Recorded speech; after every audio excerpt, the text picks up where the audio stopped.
दोस्तों, इस कहानी को जरा ध्यान से सुनिए क्योंकि यह कहानी आपके जिंदगी भर काम आएगी। नमस्कार दोस्तों, बोधि थिंक पाए में आपका स्वागत है। एक लड़का था, वह जिस नगर में भी व्यापार करने जाता वहां पर भी उसे सफलता मिलना निश्चित था। वह अपने जीवन में कभी भी हारा नहीं था। उसका व्यापार भी खूब जोरों शोरों से चल रहा था। उसके पिताजी ने उसे ऐसी 4 बातें बता रखी थी जिसका वह नियमित पालन किया करता था और उन्हीं बातों का अनुसरण किया करता था और उन्हीं बातों की वजह से उसका जीवन बड़ा ही सुखमय था। वह जीवन के हर क्षेत्र में सफल था। ऐसे ही काफी समय बीत गया और अब वह धनवान सेठ काफी बुरा हो चुका था। अब उसे लगने लगा था कि मेरी मृत्यु बहुत नजदीक है, मेरी मृत्यु कभी भी हो सकती है। और वह जानता था कि उसका बेटा बहुत भोला है, बहुत नादान है, उसे अभी दुनियादारी की समझ नहीं है। इसलिए उसने अपने बेटे को अपने पास बुलाया और अपने बेटे से कहा, बेटा, मैंने अपने पिताजी से 4 बातें सीखी थी और उन्हीं बातों को मैंने अपने जीवन में उतारा। उन्हीं के अनुसरण की वजह से आज मैं अपने जीवन में इतना सफल हूँ, अपना जीवन सुखमय पूर्वक बिता रहा हूँ। उन्हीं बातों की वजह से आज मैं इतना सुखी हूँ, संतुष्ट हूँ और इतना धनवान हूँ। ना ही कभी मुझे कोई बीमारी हुई और ना ही मुझे कभी कोई धन की कमी हुई। और तुम देख ही पा रहे हो कि मैं इस नगर का सर्वश्रेष्ठ धनवान हूँ। लेकिन आज मेरे पास जो कुछ भी है मैं उससे संतुष्ट हूँ, मैं खुश हूँ। लेकिन मैं चाहता हूँ कि तुम मुझसे भी आगे बढ़ो, तुम और नाम कमाओ, तुम और धन कमाओ, लोग तुम्हारे बारे में जाने, तुम्हें पहचाने, क्योंकि हमारा समय कुछ और था और तुम्हारा आने वाला समय कुछ और ही है। उस धनवान सेठ ने अपने बेटे को अपने और करीब बुलाया और उससे कहने लगा, बेटा, आज मैं तुमको दुनिया की ऐसी 4 महत्वपूर्ण बातें बताने जा रहा हूँ जो मुझे मेरे पिताजी ने बताई थी और इसी के कारण आज मैं इतना सफल हूँ। यदि तुमने इन सभी बातों को अपने जीवन में उतार लिया, इनका नियमित तौर पर पालन किया, इनका अनुसरण किया, तो तुम भी अपने जीवन में बहुत धनवान बन जाओगे, अपने जीवन को बहुत सुखमय तौर पर बिताओगे। इन बातों के अनुसरण से ना तो तुम्हारे घर परिवार में कोई दुख आएगा और ना ही तुम्हारे व्यापार में कभी कोई परेशानी उत्पन्न होगी। इतना कहकर धनवान सेठ अपने बेटे को 4 बातें बताना शुरू करता है। वह कहता है, बेटा, सबसे पहली बात है काम पर छाव में जाना और छाव में आना। दूसरी बात, अपने घर के चारों तरफ चमड़े की बांध रखना। तीसरी बात, हमेशा खाने को मीठा करके खाना। और चौथी बात, अपनी पत्नी को हमेशा बांध कर रखना। इतना कहकर वह धनवान सेठ अब निश्चिंत हो चुका था। वह ये जानता था कि उसका बेटा बहुत भोला है, वह अपने पिता की बात अवश्य मानेगा और इन सभी 4 बातों को अपने जीवन में उतारे और इनका अनुसरण भी करेगा। देखते ही देखते कुछ महीने बीत गए और फिर एक दिन धनवान सेठ मृत्यु को प्राप्त हो गया। अपने पिता की मृत्यु के बाद उस धनवान सेठ के बेटे ने उन सभी 4 बातों को एक कागज पर लिख लिया ताकि वह उन्हें भूल ना जाए और उन्हीं बातों को वह अपने जीवन में उतारने लगा, उन 4 बातों का अनुसरण करने लगा।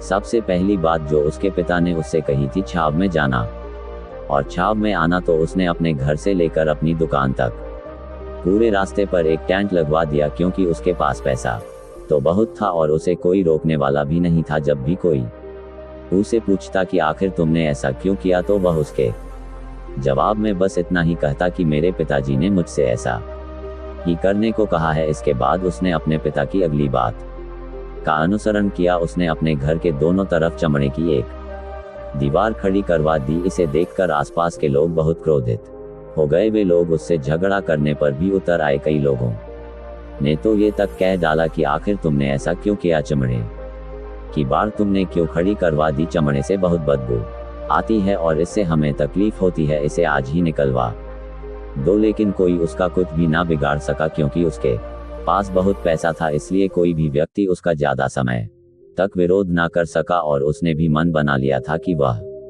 अपने पिता की सभी बातों को पूरे दिल से मानेगा। उसके पिता ने उसे तीसरी बात कही थी, खाने को मीठा करके खाना, जिस कारण वह अपनी पत्नी से हर रोज खाने में कुछ मीठा ही बनवा आता था। कभी सेवयांज, कभी हलवा, तो कभी मिठाइयाँ, हमेशा यही सब खाता रहता। और उसके पिता ने उसे चौथी बात कही थी, अपनी पत्नी को हमेशा बांध कर रखना, जिस कारण वह हर रोज अपनी पत्नी को रस्सी से बांध कर रखता था। ऐसे ही कई दिन बीत गए और देखते ही देखते अब वह सेठ के बेटे का जीवन धीरे धीरे बर्बाद होने लगा था, क्योंकि उसने अपने पिता की सभी बातों का गलत मतलब निकाला था और वह उसी के अनुसार उनका पालन कर रहा था। देखते देखते उसका उतना बड़ा व्यापार अब ठप होने लगा था। उसके यहाँ पर ग्राहकों की संख्या कम होने लगी थी, क्योंकि जब उसका मन करता तब वह दुकान जाया करता और जब उसका मन करता तो वह दुकान से वापस घर लौट आता। उसका अपने पिताजी के इस कारोबार में मन नहीं लगता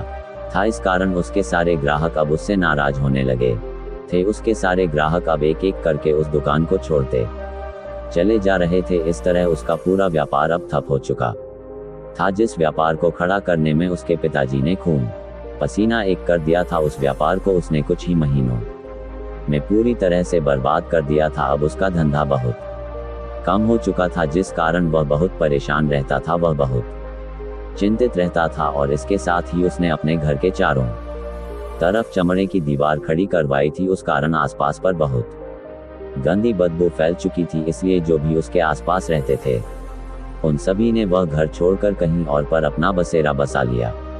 चमड़े की बदबू के कारण अब उसके घर में भी कोई नहीं आता था। यहाँ तक कि उसके मित्र और रिश्तेदार भी उस घर में आने से कतराते थे, लेकिन अब भी उसे समझ नहीं आ रहा था कि आखिर यह सब हो क्यों रहा है। वह बहुत परेशान रहने लगा था और वह हमेशा मीठा भोजन किया करता था, जिस कारण उसका वजन बहुत ज्यादा बढ़ चुका था और इस मोटापे के कारण उसके शरीर में ना जाने कितनी सारी बीमारियों ने अपना घर बना लिया था। आए दिन उसके घर पर वेद आने लगे थे। इन्हीं कारणों से अब उसका पैसा भी इन चीजों में बर्बाद होने लगा था।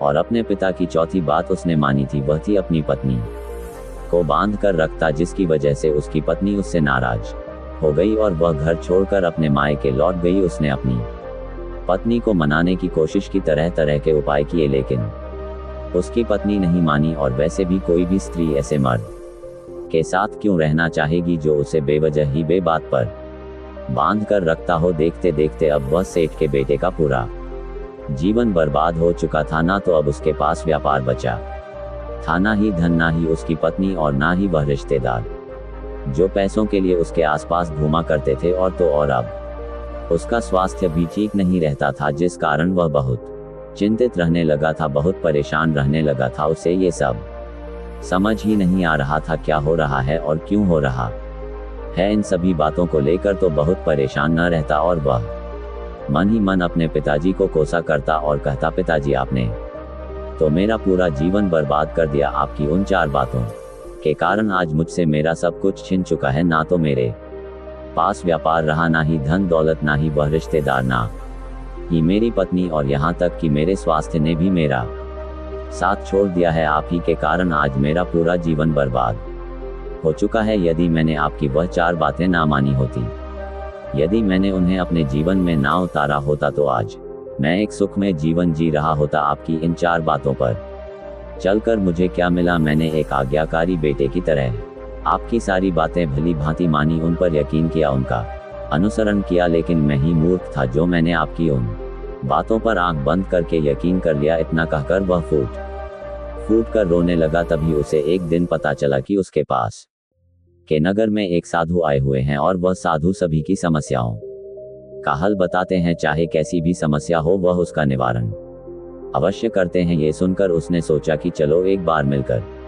देखता हूँ, हो सकता है कि मेरी भी समस्या का समाधान मुझे मिल जाए। इस आशा के साथ वह उन साधु के पास पहुंचा। वहां पहुंचकर सीधा उनके चरणों में जा गिरा और जोर जोर से रोने लगा। वह कहने लगा, हे गुरुवर, अब आप ही मुझे बचा सकते हैं।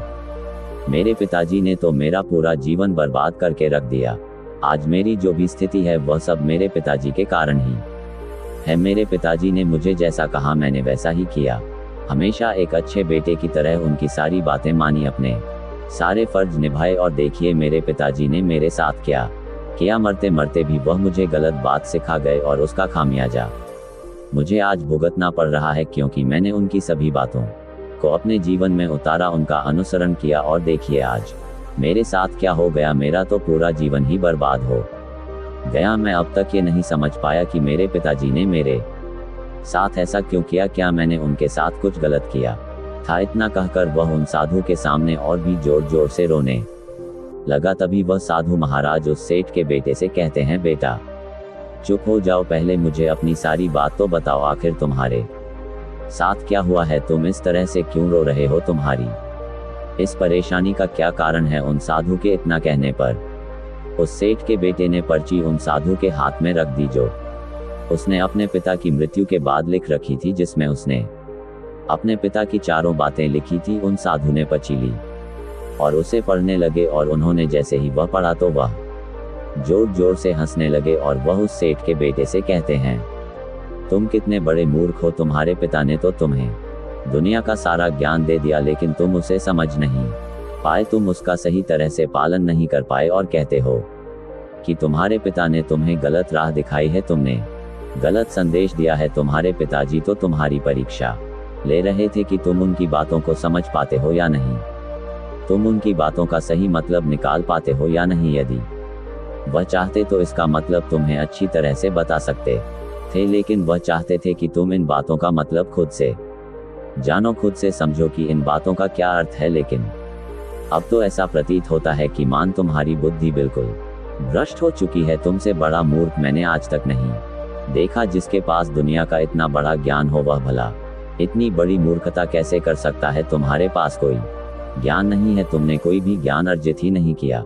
अगर तुम इन बातों का सही मतलब समझ चुके होते तो तुम भी अपने जीवन में अपने पिता की तरह ही सफल होते, खुश होते और तुम्हारा जीवन सुखमय तरह से बीत रहा होता। लेकिन तुम इतने बड़े मूर्ख हो कि तुमने अपने पिता की बातों का गलत मतलब निकाल लिया। उन बातों के मतलब के बारे में तुमने सोचा तक नहीं, उन्होंने जैसा कहा तुमने वैसा करना शुरू कर दिया। यदि तुम्हें उन बातों का अर्थ नहीं पता चल रहा था तो तुम किसी ज्ञानी से मिल सकते थे, तुम उससे उस बात का मतलब निकाल लेते। लेकिन जैसा तुमने अपने पिता की इन बातों को समझा है, इसका मतलब वैसा नहीं है। इस पर वह धनवान सेठ का बेटा कहता है, हे गुरुवर, आप क्या कहना चाहते हैं? क्या मैं अपने पिता की बातों को सही नहीं समझ रहा? और वैसे भी इसमें समझने लायक है क्या? उन्होंने तो सब कुछ साफ साफ ही बताया था और मैंने उन्हें अपने जीवन में उसी तरह से उतार लिया, तो फिर मैंने गलत क्या किया है? इस पर गुरुवर एक बार फिर मुस्कुराने लगे और उस सेठ के बेटे से कहते हैं, बेटा, ये जो बातें लिखी गई हैं, इन बातों के पीछे एक गहरा अर्थ है जिसे तुम समझ नहीं पाए। इसी कारण वश तुमने यह मूर्खता कर दी और इसी कारण वश तुमने अपना पूरा जीवन बर्बाद कर लिया। लेकिन अब भी कुछ नहीं बिगड़ा, अब भी तुम्हारे पास बहुत समय है। यदि तुम चाहो तो अब से मेहनत करके भी तुम अपने जीवन में एक बार फिर से वह खुशहाली, वश, समृद्धि, सब कुछ हासिल कर सकते हो। इस पर वह सेठ का बेटा कहता है, ठीक है, कृपया करके मुझे उन चारों बातों का मतलब समझाए। आखिर उन चार बातों का क्या अर्थ है? इस पर साधु सेठ के बेटे को कहते हैं, तुम्हारे पिताजी ने तुमसे कहा था काम पर छाव में जाना और छाव में आना। इसका मतलब यह है सूर्य निकलने से पहले ही तुम दुकान पर पहुंच जाना और सूर्यास्त होने के बाद ही तुम वापस घर आना, जिससे तुम्हें दुकान पर अधिक से अधिक समय मिल पाएगा। तुम उस काम को अच्छी तरह समझ पाओगे, उस काम को अच्छी तरह से कर पाओगे, उस काम को बढ़ाने में तुम अपना दिमाग लगा पाओगे और तुम अपने काम में तरक्की कर पाओगे। लेकिन तुमने तो इसका गलत ही मतलब निकाल लिया। तुमने तो अपने घर से लेकर दुकान तक एक ऐसा टेंट लगवा दिया जिससे तुम छाव में आ सको और छाव में जा सको। अब तुम ही बताओ, क्या तुमने अपने पिताजी की इन बातों का सही मतलब समझा था? ये सुनकर वह सेठ का बेटा जोर जोर से रोने लगा और कहने लगा, हे गुरुवर, मेरी ही गलती थी, मैंने अपने पिता की इन बातों का गलत मतलब निकाला और इसी कारणवश आज मैं पूरी तरह से बर्बाद हो चुका हूँ। मैं ही सबसे बड़ा मूर्ख था। मेरे पिताजी ने तो मुझे इतना महत्वपूर्ण ज्ञान दिया, लेकिन मैं उस हीरे को पत्थर समझ बैठा। आगे वह सेठ का बेटा उन गुरुवर से कहता है कि गुरुवर, दूसरी बात क्या है, उसका अर्थ क्या है? आगे गुरुवर दूसरी बात का अर्थ समझाते हुए कहते हैं, चमड़े की बाढ़ करवाना। इसका अर्थ यह है कि तुम अपने घर में कुत्ता या बिल्ली पालना। जब तुम अपने घर में कुत्ता बिल्ली पाल लोगे तो ये तुम्हारे घर की चारों ओर से रक्षा करेगा, जिससे तुम्हारी धन दौलत पूरी तरह से सुरक्षित रहेगी और तुम बेफिक्र होकर दुकान पर मन लगा सकोगे, बेफिक्र होकर दुकान के कामों को समझ सकोगे और तरक्की कर पाओगे। और तुम्हारे मन में कभी यह भी डर नहीं होगा कि कहीं कोई चोर आकर मेरी संपत्ति ना चुरा ले। चमड़े की बाढ़ करवाने का असली मतलब यह है, लेकिन तुमने तो चमड़े की बाढ़ करवाने का मतलब कुछ और ही निकाल दिया। तुमने तो अपने घर की दो दीवारों को ही चमड़े से पूरी तरह से भरवा दिया, जिस कारण आसपास गंदी बदबू फैल गई। तुम्हारे आसपास के पड़ोसी भी अपना घर छोड़कर कहीं और चले गए, यहाँ तक कि तुम्हारे मित्र, तुम्हारे सगे संबंधी भी उस बदबू के कारण तुम्हारे घर पर आने से कतरा लगे। और अब हालत ये हो चुकी है कि ना तो तुम्हारे घर पर कोई आता है और ना ही कोई जाता है, और इसी कारणवश लोग तुम्हें नापसंद करने लगे और तुम्हारी बर्बादी का ये भी कारण है। आगे सेठ का बेटा कहता है, हे गुरुवर, ये सब तो ठीक है, लेकिन ये खाने को मीठा करके खाना, इसका क्या मैंने इसका भी अर्थ गलत निकाला है? क्या मैंने तो अपने पिता की बातों के कहे अनुसार ही हर रोज मीठा खाया, और आज देखिए मेरा शरीर कितना वजनदार हो चुका है, जिस कारण मुझे अनेक प्रकार की बीमारियों ने घेर रखा है। क्या मैं इस बात को भी गलत समझ रहा था? इस पर वह साधु उस सेठ के बेटे से कहते हैं, हाँ, तुमने इस बात का भी गलत मतलब ही निकाला है। मीठा करके खाने का अर्थ यह है कि जब भी तुम्हें भूख तेजी से लगे तभी तुम्हें भोजन करना है, ना उसके पहले और ना उसके बाद। अन्यथा यदि तुम्हें भूख ना लगी होगी और तुम्हें भोजन मिल जाए तो तुम उस भोजन की कभी कदर नहीं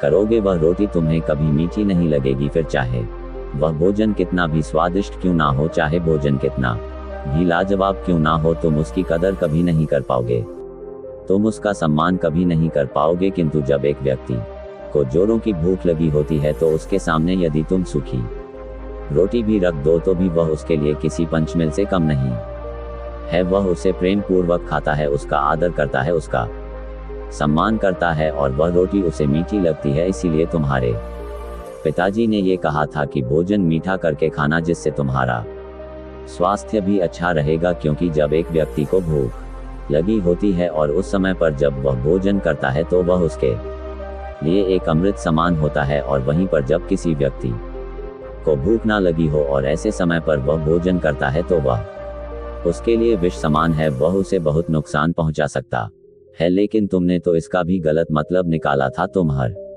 रोज मीठा खाने लगे, जिस कारण तुम्हारा वजन बढ़ने लगा, और इसी कारणवश तुम्हारे शरीर में अनेक रोग ने अपना घर बना लिया और ये तुम्हें मृत्यु के करीब ले जा रहा था। इसलिए आज से जब भी तुम्हें जोरों की भूख लगे तभी भोजन करना तुम्हारे लिए अत्यधिक फायदेमंद होगा और तुम्हारे शरीर को हमेशा निरोगी बनाने में तुम्हारी मदद करेगा। और जब भी तब भोजन की आवश्यकता ना हो, तुम्हें भूख ना लगी हो, ऐसे समय पर भोजन कभी ना करना, ये तुम्हारे लिए बहुत नुकसानदायक साबित होगा। और यही तुम्हारी तीसरी गलती थी, जिस कारण तुम्हारा पूरा जीवन बर्बाद हो रहा था। आगे सेठ का बेटा कहता है, चौथी बात तो बिल्कुल साफ लिखी गई है, अपनी पत्नी को हमेशा बांध कर रखना। तो इसका अर्थ भी कुछ और है। क्या मैंने इसका भी गलत मतलब निकाला है? इस पर साधु कहते हैं, हाँ बेटा, अपनी पत्नी को बांध कर रखने का अर्थ यह नहीं है कि तुम रोज रस्सी से बांध कर रखो, बल्कि इसका अर्थ तो यह है कि जब भी तुम दोनों के बीच में कोई आपसी मतभेद हो जाए, कुछ नोकझोंक हो जाए, तो तुम अपनी पत्नी पर हाथ मत छोड़ना। जब तक एक स्त्री का पति उसके साथ रिश्ते में बंधा होता है तो वह अपने रिश्तों में बंध जाती है, और वह अपने रिश्ते को पूर्ण तरीके से निभाने का हर मुमकिन प्रयास करती है। और ऐसे समय पर यदि तुम्हारे बीच कुछ नोक झोंक हो जाए, कुछ गलतियां हो जाएं, और ऐसे समय पर तुम उस स्त्री का हाथ नहीं छोड़ते तो वह तुम्हें छोड़कर कभी नहीं जाएगी। लेकिन इसका अर्थ ये भी नहीं है कि तुम अपनी पत्नी पर अत्याचार करो, बल्कि तुम्हारे पिताजी यहाँ पर कहना चाहते थे कि जो भी कोई व्यक्ति तुम्हारे साथ किसी रिश्ते में जुड़ा हुआ है, उसे अपने रिश्ते में इस तरीके से बांध लो कि वह तुम्हारे साथ झगड़े और नोक-झोंक के बाद भी नुकसान ना पहुंचा सके, वह तुम्हारे साथ कुछ गलत ना कर सके और तुम्हारा फायदा ना उठा सके। अपने रिश्तों को हमेशा बांध कर रखना, उन्हें खुला मत छोड़ना, अन्यथा वह तुम्हारे हाथ से फिसल जाएंगे। और हम में से अधिकांश लोग अपने जीवन में यही गलतियां करते हैं और अपने नए रिश्तों को कभी समय नहीं देते, जिस कारण उनका रिश्ता उतना मजबूत नहीं हो पाता, और इसी कारणवश वह अपने रिश्ते से हाथ धो बैठते हैं। और यही गलती तुमने भी की। तुमने तो अपनी पत्नी को बांध कर रखा था, तो भला वह तुम्हें कैसे माफ कर सकती है? और यही कारण है कि वह तुम्हें छोड़कर चली गई। तुमने जो अपनी पत्नी के साथ किया वह माफी के लायक नहीं है, लेकिन तुम्हें अपनी पत्नी से माफी मांगनी चाहिए, क्योंकि तुमने गलत किया है। इसलिए जाओ और अपनी पत्नी से माफी मांगो, उसे वापस घर लाओ। और यही वह 4 बातें थी जो तुम्हें तुम्हारे पिता ने समझाने का प्रयास किया था, लेकिन तुमने इन सभी बातों का गलत मतलब निकाला और इसी कारणवश तुम पूरी तरह से बर्बाद हो गए, किंतु अभी भी तुम्हारे पास बहुत समय है। यदि तुम इन सभी बातों का सही से अनुसरण करते हो तो तुम अपने जीवन में एक बार फिर से वह सब कुछ हासिल कर सकते हो जो तुमने खोया है। ये सारी बातें हमारे जीवन की पूरी परेशानियों का समाधान है। तुम किसी भी तरह से इनको देख सकते हो। यदि तुम कामयाब होना चाहते हो तो तुम्हें मेहनत करनी ही होगी। सूर्य निकलने से पहले तुम्हें अपने घर से निकलना होगा और हमेशा सूर्य के ढलने के बाद ही तुम्हें घर वापस लौटना होगा, ताकि धन दौलत को कोई तुमसे छीन ना ले। तुम्हें अपने रिश्तों को कुछ इस तरीके से बांधना होगा ताकि वह रिश्ते तुम्हें परेशान ना करें, तुम्हें तकलीफ ना पहुंचाए, तुम्हारा फायदा ना उठाए, और हमेशा एक अच्छा और स्वस्थ भोजन करना जब तुम्हें भूख लगी हो, ताकि तुम्हें जो भी सांसें मिली हैं तुम उसे खुशी खुशी जी सको। और अपने रिश्तों को हमेशा बांध कर रखना, उन्हें खुला मत छोड़ना, अन्यथा वह तुम्हारे हाथ से फिसल जाएंगे। और अपने घर में अवश्य ही कुत्ते या बिल्ली को जरूर पालना, ताकि तुम्हारा धन हमेशा सुरक्षित रहे। इन सभी बातों का अपने जीवन में अनुसरण करने के बाद तुम अपने जीवन में सब कुछ एक बार फिर पा सकते हो जो तुमने आज तक खोया है। और हो सकता है कि तुम इससे भी अधिक उन्नति कर पाओ, इससे भी अधिक समृद्धि पा सको, अपने जीवन को खुशहाल और सुखमय बना सके। इतना कहकर वह साधु शांत हो गए और सेठ का बेटा भी अपनी सभी गलतियों को समझ चुका था। उसने उन गुरु को प्रणाम किया और वापस अपने घर लौट गया। उसने उन सभी चारों बात को अपने जीवन में उतारा, उनका सही सही अनुसरण किया। उसके बाद से उसके जीवन में सकारात्मक प्रभाव दिखने लगे। वह एक बार फिर से अपने व्यापार को खड़ा करने में सफल रहा। वह एक बार फिर से अपनी पत्नी को घर लाने में सफल रहा और देखते ही देखते उसका जीवन सुखमय और आनंदमय हो गया था। तो दोस्तों, मुझे उम्मीद है कि आपको यह आज कहानी पसंद आई होगी और आपने इससे कुछ सीखा होगा। कहानी के बारे में अपने विचार आप हमें नीचे कमेंट बॉक्स में कमेंट करके बता सकते हैं। जाने से पहले वीडियो को लाइक करें और चैनल को सब्सक्राइब जरूर करें। तो चलिए मिलते हैं ऐसी ही कोई नई कहानी, तब तक के लिए अपना ख्याल रखें। धन्यवाद और नमो बुद्धाय।